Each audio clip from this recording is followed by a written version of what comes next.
የምወደውን ነገር ነግሬ የምጠላውን ነገር ደግሞ ልንገራችሁ። በጣም ዲፓት ይሉ ሰው ላይ ምናምን ሰውን ቫይራል አታውጡ፣ መጠቀሚያ አትሁኑ። የምሬ ነው የምነግራችሁ እና እኔ መመለስ ያለብኝ ነገር ራሴ እወጣዋለሁ። እናንተ ላይ ሁሉም ሰው የሆነ ነገር ባለ ቁጥር ለዛ ሰው አክሰፕት እያደረጋችሁ ስትመልሱለት ምናምን ለነዛ ቫይራል ነው የምታደርጓቸው። ተረዳችሁኝ? እናንተ ታደርሱታላችሁ ለሌላ ሰው ማለት ነው። በቁም ነገር ይሄ ነገር ብታቆሙት ደስ ይለኛል። ለምን መሰላችሁ?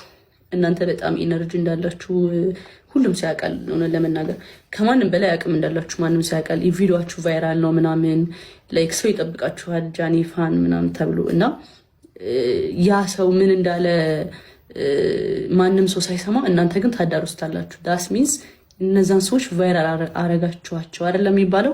አሁን ለምሳሌ የሆነ እነዛ ሰው ቪዲዮዎች ምናምን ቫይራል ካልሆኑ ወይ ደግሞ ብቻ በቃ ቅዝቅዝ ያለ ቦታ ላይ እናንተ ምን ታደርጋላችሁ? ላይክ ቫይራል ታወጣቸዋላችሁ።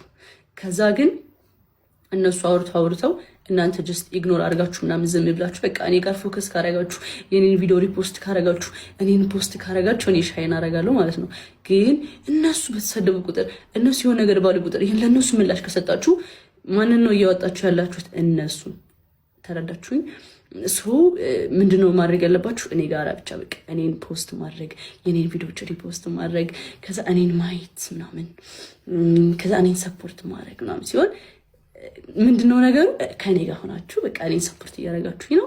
ዊዛውት ድራማ፣ ዊዛውት